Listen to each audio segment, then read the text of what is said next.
Next part is the paint. I just gave a quick coat of this Flexi Prime plastic adhesion promoter.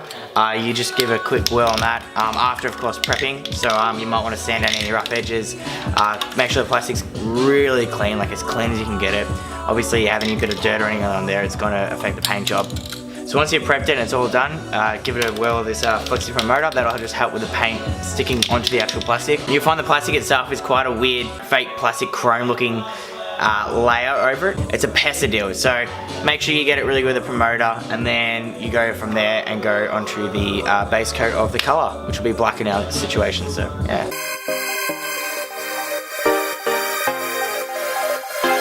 Alrighty, so we've got our first coat down, and this is the shroud. So you can see it's a bit of like a gunmetal-y, silvery black color at the moment. I've always been kind of wanting to even do one day and leave it this kind of color where it's kind of like that gunmetal grey. It looks really neat, but I think black looks better. But this is just the first coat. We'll let it dry and then we'll do the next coat.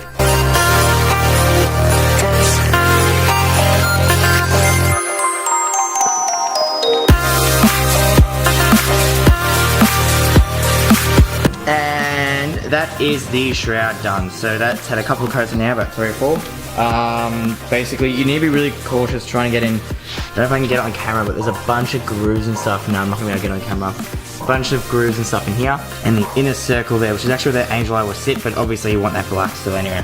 So you have to be really careful trying to get into those crevices. Easy to do, just make sure you're paying attention, you get it. And then I've got one more coat on the reflector to do, and then we'll be done with the painting. Alrighty, sweet. So we're basically painted everything that we've needed to paint. I'm about to nightshade the indicator cover. After we've nightshaded the indicator cover, we've basically painted everything. So now that paint's done, next thing is the angel eye install. So as I said, we've got the 90mm this time, and we'll be cutting into the shroud.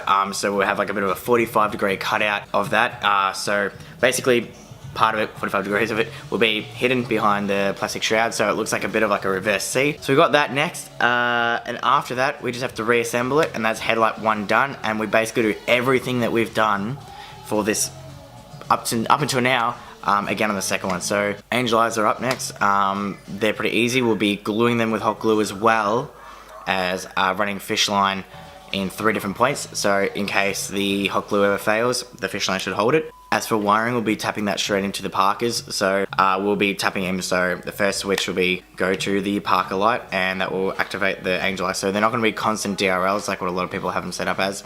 We've got these so that we can turn them off and on at will. So that will be where we'll be tapping, which makes wiring a lot easier because you don't have to worry about anything else. You'll literally just hardwire it straight to the Parker wire. Yeah, so let's get cracking and finish it up. So we've just got everything here that we've been painting. We've got both all the shrouds, the lower shroud as well as the projector shroud cover, and then the high beam that we blacked out completely as well as the side reflectors. Next thing we'll be doing is mounting the angel eyes, so I just want to show you them here. So these are a 90mm angel eye from Morimoto. They're, like I said, the LED, they're switchbacks, which are really good, but pro tip when you're handling them, make sure you wash your hands before touching them.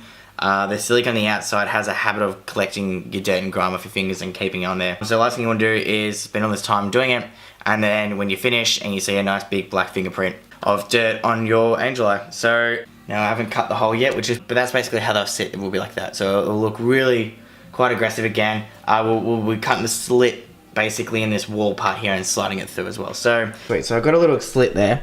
What I suggest you do is actually go from the back. What I did was I laid the angel eye on the inside like that, and then I could see my points of where it would overhang, and then I ruled down and marked each kind of spot. So coming from this side, and then I marked each kind of spot as to where I know it will pop through. And then basically I got this little Zippo tool here. These are great to basically start the line. So I'll cut through and then I'll kind of box it out a little bit, just enough so that the ring will slide in without any contact with the actual shroud, but you still want it to be firm and not a big gap because you need to remember you're trying to hide light. So the cleaner and slimmer you get that line, the better it will be overall.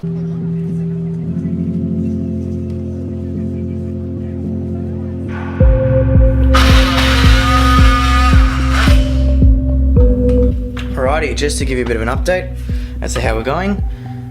We've now got a bit of a cut. Basically you can see my finger behind it. That will be where the angel eye sits. When it's actually sitting upright, you really can't see it at all. Alright, so we're done. We've basically cut that hole. Basically it sits through like that. And that will give us that shape that we're chasing. So now I'm gonna clean this up a bit. Obviously we've been using that little Zippo thing, so it's not the cleanest cut. So as far as lines go and everything, that's all fine. It's just now I need to sand it back, make sure that it's all running. Then we'll get on to actually mounting the angel eye in there.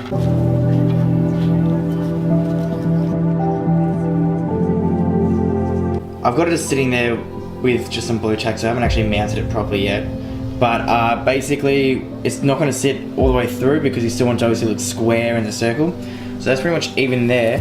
What I'll be doing is then still wrapping this angel eye. So that's what we'll do, just to make sure that no light is actually escaping. But besides that, it's come up looking really, really good. And you can just already see how aggressive it's going to look once on the car. I've now given it a fresh respray. I finished removing everything I need to remove, so you can see the hole there. I've now repainted it all black, so that's basically the finished product. As soon as that's done, it's done. What I'm going to be doing now is just start to do the rebuilding process, I guess, putting it all back together. So this is the lower piece that the headlight, everything sits in front of. This is where the indicator goes, is in there. Now I've night shaded this. You can still see light through it, but it's at least got a bit of a tint to it. So it was just 2 screws and the little bit fits in the flap there, and then it's just 2 screws here and here, and that's all you have to do for that piece. Cool. So as you can see now, that our lower piece here, ready for the actual headlight thing here. So with that indicator, I'll show you. You can still see light coming through it. So we have now basically, I'm just wearing gloves now because we're dealing with a finished product. So this is what we got here now. The shroud's all black. It's all ready to go. What we've got to do now is basically mount the angel eye. We're going to start doing that by hot gluing it. So we're going to hot glue around the back of the rim of this, and we're going to basically stick it to the ring where we want it on the actual shroud. Now the fishing wire, it's up to you if you want to do it.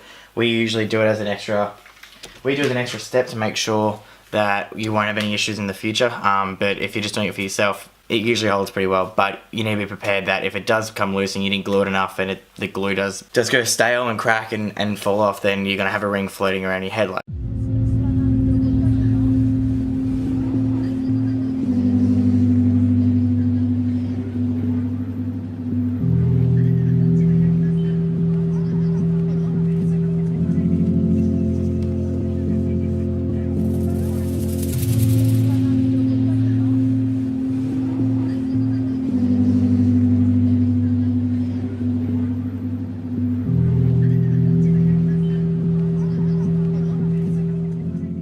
We've glued the angel eye onto the shroud, all pretty much set there. We'll do the fishing wire now. You just drill a tiny little hole and then you wrap it around and you tie it on the back and that's it. So it's a very, very simple thing.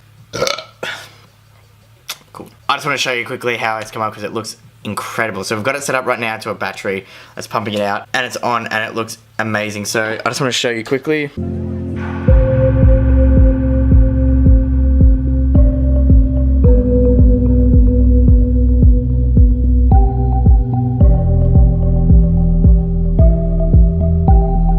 So yeah, super stoked with how it's come up. As you can probably see, it looks incredible. It's just left for those little things now, the fishing wire, put it all back together, and that's just one headlight done. So, like I said, the other thing we have to add now is the high beam shroud here, which he wanted all blacked out. We often only black out this little corner bit here, and then the rest will keep silver, just in case you want to use the high beams, but he requested that he didn't want to use it. He's in the city anyway, it's pretty well lit up. So we have to add this to the shroud as well, which is missing at the moment, and then we start putting it all back together and we'll be done.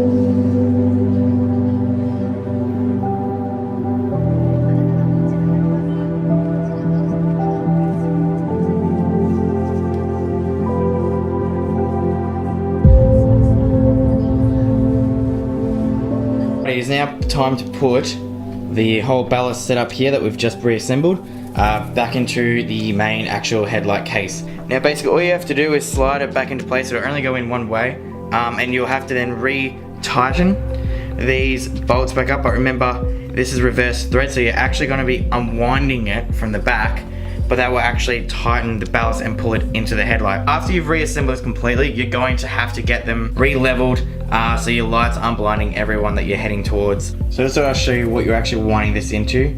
There's a little like clear clip there. That's what that thread will wind into, is that bit right there.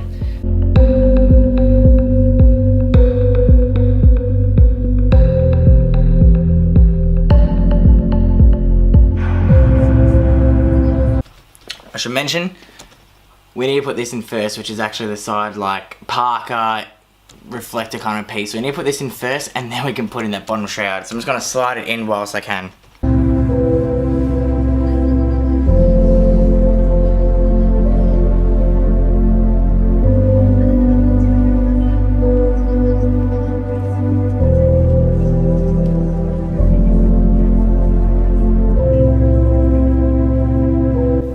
That is what we've got. So all the shrouds are in, it's all completely blacked out as you can see. And all that's left now is to get the wiring underway and sort that out. So what we'll be doing is we'll be tapping this into the Parker wiring, which usually sits here. There will be a bulb in there as well, but if you didn't want that lit up, you can simply either paint that over or you can just get rid of the bulb and then you'll be fine. This is the kit that it comes with here.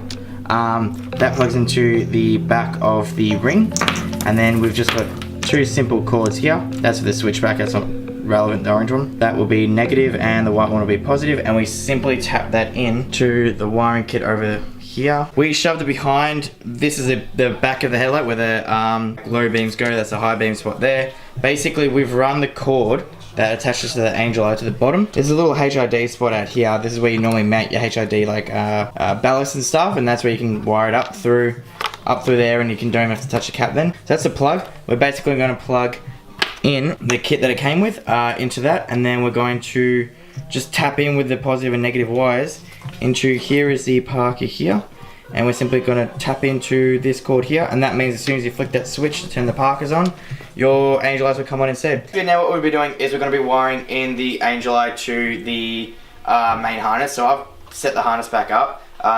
Easiest thing will probably be to just go off what your other headlight looks like if you forgot how to do it. And what we're going to be doing now is we're going to be crimping the negative wire, which is here for the angel eye, to the negative wire of the Parker light here. Well, the Morimoto kit comes with the clips needed. So they basically just splice into both wires, and same deal with the positive.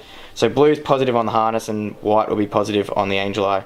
So black's usually always ground, and the colors are usually positive. Alright, so we've just got the clip on now. That was for the negative or the earth wire here. So basically what I'll be doing is I'll be wrapping the electrical tape around it just to kind of cover up, make it look a bit more clean.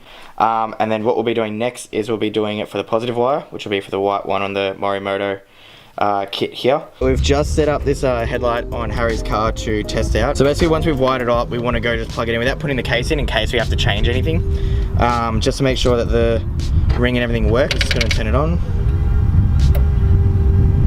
And you should be able to see that start to light up now. So they're really, really bright. You can easily see them during the day. So now we know they're all working. All we have to do now is basically finish up the wire, make it look a bit more cleaner, and put the extra cover back on, and we're done. Alrighty guys, I hope you enjoyed that. I hope that was, hope you found that somewhat useful. That's basically it. So after you wire it up, you just have to heat up the glue surrounding the edges of both the lens and the actual headlight itself. Once you've done that, you just stick it in, all done. Then make sure you run around and tighten all those screws up around the edge, and that's it. As you can see, this is it, final product, all finished. That's pretty much it. I hope you found it somewhat useful. We'll be actually uploading a kit just like this that you can buy on our website. That will be the full Evo X MR rep headlights, or depot style headlights. That'll be blacked out with an angel eye set up on it already. So basically you can go to our website, you can just buy the headlight if you don't feel comfortable doing it. I really encourage people to try it because it is good fun and good learning experience, but I completely understand that it is a bit of a risky thing, and there's a lot going on. It's not a difficult process, like I said, it's just you need to be concentrating, making sure you're taking your time doing it and not getting too rushed or force anything. You just need to make sure you're doing it right and go through each step as they come. But yeah, I hope you enjoyed it. Till the next video, and subscribe if you haven't already. Like the video if you think it feels useful, that'd be great. Awesome, peace out guys, enjoy it.